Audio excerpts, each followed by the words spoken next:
Okay. So good afternoon and welcome, and thank you for joining us for our Thriving Thursday, Connecting for the Holidays. We are grateful to have this opportunity to share thoughts on connecting for the holidays during this unprecedented time of COVID-19. By way of introduction, I'm Linda Snouffer, and this is my colleague, Dr. Cindy Ryan. The Center for Work and Family Life is your employee assistance program. Oops, so I have to continue, hit continue on here. And it's a free service offered as a benefit of your employment. We support faculty, staff, their dependents, retirees with brief, solution-focused mental health counseling and referrals. We also provide workplace consultations, crisis intervention support, and executive coaching. So some thoughts on the next page that we were hoping to share with you today. So during our time today, Cindy and I want to share thoughts on how we can all make the most of these unusual circumstances, holidays in a pandemic. How can we celebrate our customs and perhaps create some new rituals? How can we care for ourselves and others? And what risks are involved in that? So these are some things we will try to cover in our time together. Slide to the next one. So I want to talk some about rituals and how important they are in our daily lives. So the holidays are here, and like many others, we are wondering ourselves and worrying about what or how or whether we will be able to, if it is safe, to visit with family and friends. And only you individually can make that decision. But we did want to share some thoughts about alternative ways I have been using for 10 years with my granddaughter who lives in Denver, and how we have created our own rituals while being distanced from one another that have become near and dear to our hearts and have kept us connected. Let me share a few. I send a small package or a card to her for her to receive every week. There's always a note attached, so her mother opens it with her, reads it to her while I'm on the line, and we FaceTime. Through this process over the past 10 years, we've been doing this for 10 years now, we have built a strong, attached, connected, lasting, and memorable relationship of shared traditions and rituals that we made up all on our own. So I am in complete agreement that rituals are important as they give us a set of fixed actions or activities that we can depend on and look forward to. Lucy definitely looks forward to these things. She looks forward to receiving her cards and packages, and even identifies every UPS brown truck as the one that might be bringing a package to her from her yaya.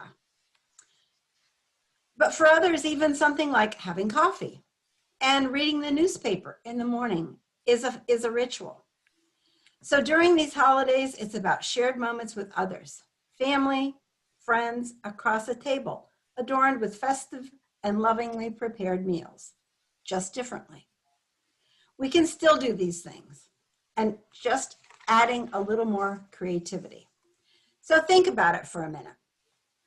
When new members come into our family, if we move to a new location, buy a new home, have new neighbors, decide to retire, all of these events lead to new rituals incorporated with new people in our lives.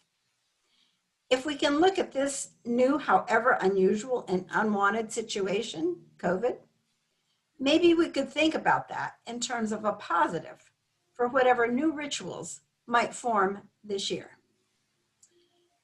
It is undeniable, however, that loss is inevitable, and we are all experiencing many losses in all different ways right now. But if you think about it, we experience loss at some level every day in one form or another. Some people are very rigid about holidays. But family gatherings are always changing. Things aren't always exactly the same year to year, whether it's the birth of new members, the passing of others, marriages, or other obligations like moves, being deployed in the military. Things can and do look different every year. So maybe this year is just another variation. Let me share. I can't go to my office anymore. For me, that's a loss. I love my office. So while I'm feeling that loss and at the same time trying to create an office in my home space, I certainly don't miss the drive. So instead, I create a different, slower paced morning ritual for myself. I miss our campus. We have a beautiful campus. I miss my team. Although we have created a process, a ritual of staying connected by getting together every morning in a huddle to start our day together, to see each other, to check in.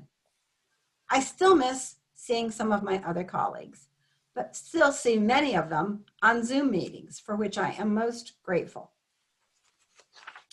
Could you turn to the slide, Maintaining Distance? So maintaining distance does not mean missing out on tradition. We want to stay safe this season and still have a different but fun experience. If you look at this list, think, how many of those things can you still do together, just virtually? You could read the same book and discuss it.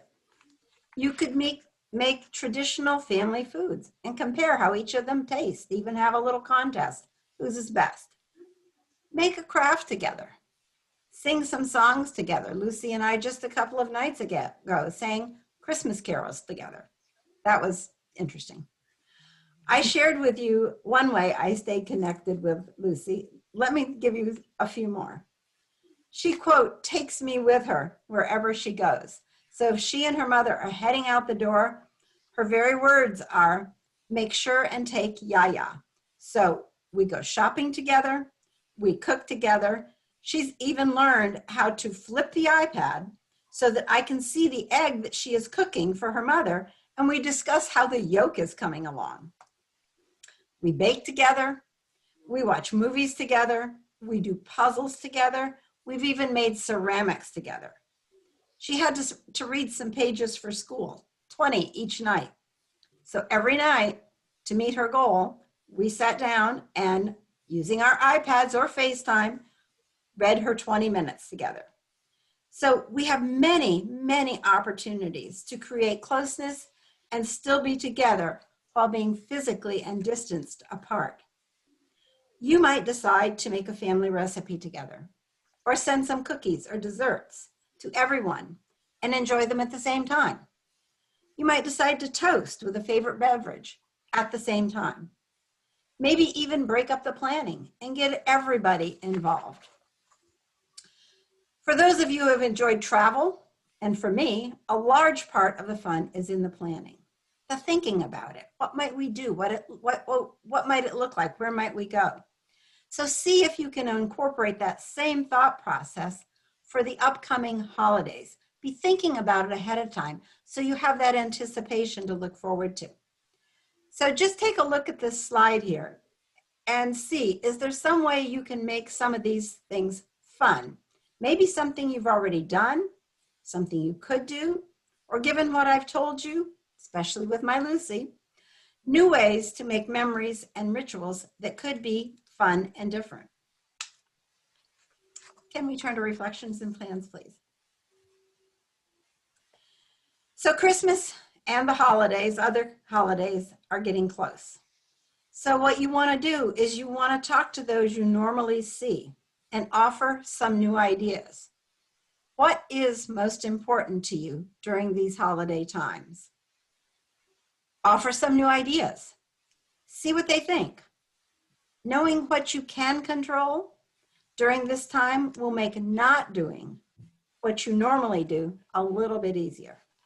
But whatever your decision you end up making, it's best to please start planning now.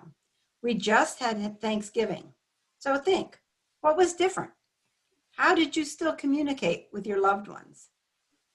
Since more holidays are almost here, don't wait. Start talking with family and friends now and start planning now, especially given all of the uncertainty. The CDC is thinking ahead too, and they have recently added comprehensive guidelines offering general information about celebrations during the fall and winter, as well as assessments on potential activities based on risk level. Stay current and stay safe and pay attention to these CDC guidelines. Managing family expectations. This is tough. Everyone has ideas. Once you have given thought to all the possibilities, consider how the family you are thinking of visiting has behaved during COVID, because everybody has behaved differently. Whether or not, have they been taking the same precautions that you have? Have they attended crowded events and you've stayed isolated? You have to consider how seriously they're taking this, and will you be comfortable or feel safe being around them? You should also look at the role you play in the family holiday gathering and ask yourself, are you going because it's extremely important, or are you going out of sense of obligation? You have to weigh these considerations against other responsibilities, even if that risk hurts family members' feelings. If I'm a parent and I have a child who has some sort of risk, my role as a parent is to protect my child more than to protect the feelings of my family members. Cindy, would you like to take over from here? Sure. Thanks so much, Linda. So, dealing with family and emotions.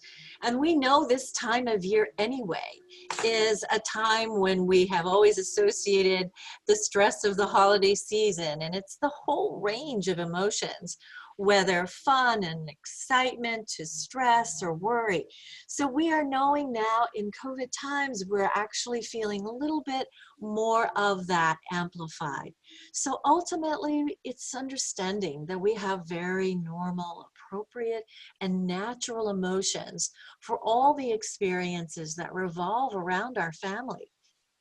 So how do we want to handle these situations if there is a change in plans, if we are changing a family gathering? And typically what we've learned in our consultations with others is there are very clear ways that we can manage change. The bottom line is an open mindset. We need to keep open to the possibilities of what can be occurred rather than what is the loss, as Linda has mentioned. We are looking at this time as an adjustment, and that it's going to have normal, natural, appropriate feelings. We may feel disappointed, or we might feel sad, but it's allowing yourself to move through that to some form of acceptance and finding some ways of letting it sort of move us forward. So ultimately, we acknowledge the feeling. We know we're making an adjustment. We know we're bringing about some form of acceptance. So ultimately, what we do when we address these emotions is we simply acknowledge them. We may have to breathe through them and say, okay, I understand. We're going to do this differently this year, but moving it forward into accepting the decision through a positive outlook. So ultimately, what that may sound like is, I see we need to do this differently, but we can make it happen. We may need to share that experience together and just offer that ideal that, well, it feels like this now, but it won't be forever, and we'll have things to look forward to next year. And so we move that forward. So moving forward in our slides, what do we do if family doesn't understand? How do we approach that and manage that conversation? So again, what we've learned in communication around work teams and our consultations is really where our goal is understanding. How can we understand their point of view? It comes with very important values: respect, acceptance, acknowledgement of the differences, maybe even appreciation of the differences, with compassion. That we can acknowledge, I see you want to do it this way, but it's not going to happen, or we're going to have to look at our goals differently. We may have to simplify. We look at how we sort of validate their experience as well as acknowledge your own. So ultimately, that may be setting boundaries. Boundaries might mean ones we put in place. Sometimes it might be things that we have to accept as well. So it's that balance, as Linda said, between what we can and can't control. We may have to say, well, we can't do that this year, but we can do this. And that would be fun. And we bring sort of that positive anticipation toward what we want to create. We can do something fun, unique, and still celebrate. So ultimately, remaining in your comfort zone. And I think this message is really about know your needs. Know your needs. When do you need to feel safe or comforted or supported or cared for? And most of the time, what we want to feel, others want to feel as well. So know what you are going to need. That may mean being clear about your family role. As Linda mentioned, you may be the organizer of the family events, but this year you may want to scale back, and maybe you delegate, or maybe you partner with a family member and say, let's try this differently this year and make it easier for both of us. Ultimately, this is a creative process that you can begin to share together. And remind everyone of all the alternatives and suggestions. I mean, Linda's beautiful creative ways of keeping connection with a granddaughter. These are innovations people are making every day and working from home. So we really want to create kind of an optimistic outlook. We want to put the suggestion out there like, how about we try this year? Let's see what happens. If it works, we'll maybe do it again next year.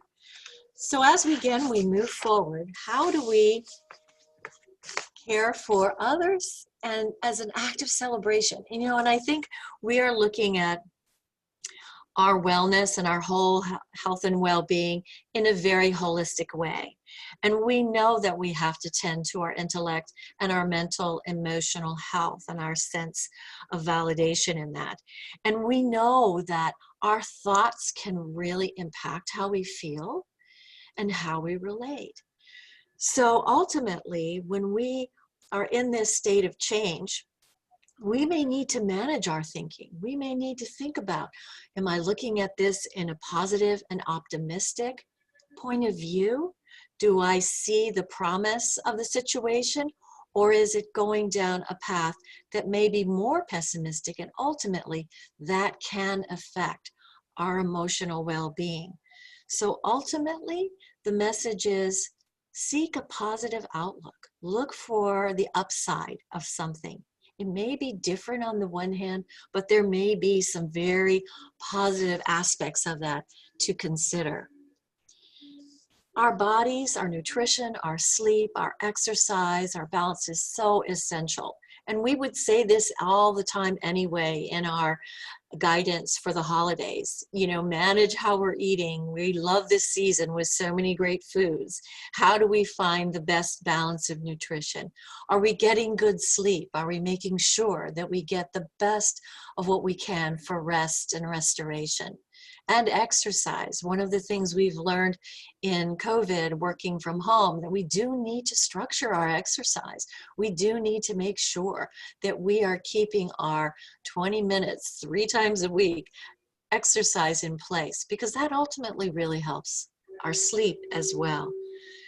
So then our social, our family, our friends, our neighbors, this is really, you know, that season where how do we make those positive connections with all? And as we're out and about, we may need to remember that while we may be wearing a mask or staying distance, we can keep positive eye contact. We can look into smiling eyes. We can make greetings of someone. We can fulfill that promise that, hey, we're still, you know, able to be a positive community together. So caring for others is our next sort of messaging here. And as you begin to know that many times we're caring for others, as we see, you know, in our next slide, that we've been acknowledging our feelings. You know, it's really sort of a mutual goal. You're acknowledging yourself and your feelings in a situation and reaching out. So I look at this as ask for and offer to. You may need to ask for, hey, I would love to have time for a conversation with you. You may have to say, hey, I'd love to offer to go get something for you if you need it. Please let me know. So part of caring for others and caring for ourselves is asking and offering to give. Planning ahead, that's Linda was saying so clearly, so important. Now is the time. Plan ahead so that we are prepared for things. We may have to, as we would say, you know, look at our budget. Sometimes we're very excited and we want to spend a lot or do a lot, but look at what you need and know your vulnerabilities. Know it like, okay, I know I'm likely to spend a lot here, so I'll make sure I plan my budget and I do what I need to do to make a balance there. And keep your healthy habits, as we mentioned before, your sleep, your nutrition, knowing that we need to keep resilient. We've been talking about this for many wellness events and messaging, just because, yes, you know, we still are very productive in our workforce. So know when to take a breather. Sometimes we need to have different kinds of breathers. Sometimes we may need to take a break from the television or the news or our phones. We may need to set it down. We need to put some music on. We may need to know when we need to step away from all that noise around us. So again, be realistic. Sometimes that's a very honest acceptance of yourself, where you know, hey, honestly, I would really wish I could do this rather than that. Let it be known. Many times part of enjoying the holidays is simplifying and doing the quality experience, not necessarily the quantity experience. And if you are feeling that emotions are really tough and you're managing a lot, please seek help. We've got hotlines. We have our phone number 24/7. So you're very welcome to call anytime. So as we continue on our next slide, for all the creative ways that you can care for others, remember Linda's beautiful story about how she keeps connected with her grandchild. Look at what the fun ways of people getting together and making various activities and sending cards. I send a greeting card to the great-grandmothers almost every week, just because I know it's important to keep their contact and messaging. So know what you would like to do for your community.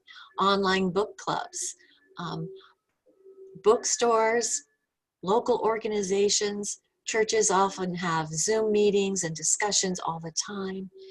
Reach out to those around you who may not have a chance to get out and about, and volunteer. What we know, neuroscience tells us that if we're often giving, it makes us feel good too. So look at this as how we nurture others and ourselves.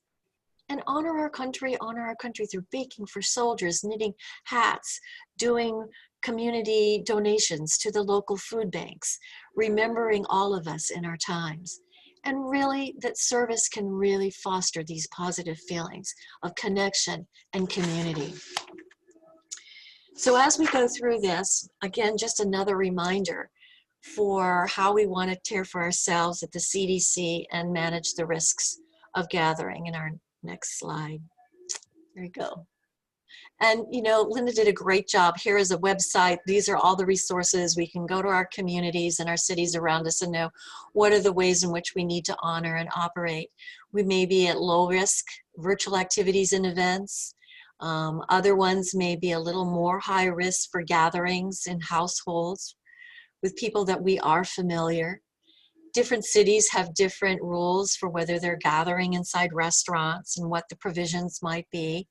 Choose what you feel is healthy and comfortable for you. As you say, it's very personal, and each person will have to take responsibility for how they're caring for themselves and others as the choices they make in their own neighborhoods and in their own community. We know higher risk events most likely are not what we may be venturing into. But look at all these alternative celebrations, drive-through Christmas light displays, neighborhoods that are opening them up where people can drive through and have really beautiful visual experiences that are different but still celebrate the season. So one of my last slides is about the USC unifying values. This is really us. This is what has come forth from the university, and it really represents what we're about and who we are. We want to do and be doing the right thing. We are going to make choices, things that we know are essential for the health of ourselves and others. So going forward and doing the right thing is best for all. Achieving our best selves, being that person that we are proud to be for others through courtesy, through kindness, through compassion, through civility. Remembering how we treat one another is really a value that we bring to all our relationships. So diversity, equity, inclusion, we all belong, and we all understand how this feels.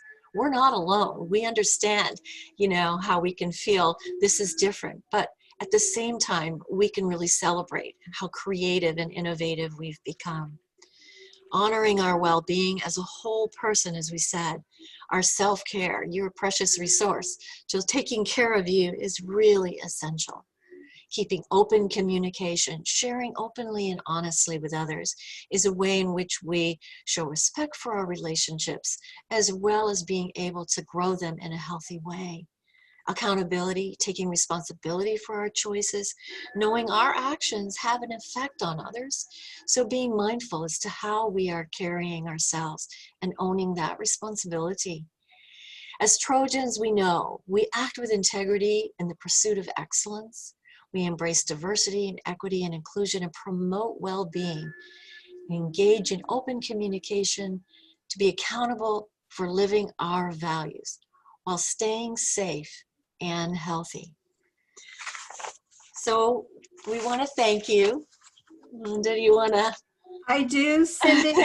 Susan, thank you so much. And on behalf of all of us at the Center for Work and Family Life, thank you for being with us today. Stay safe, stay well, and thank you so much, and have a happy holiday.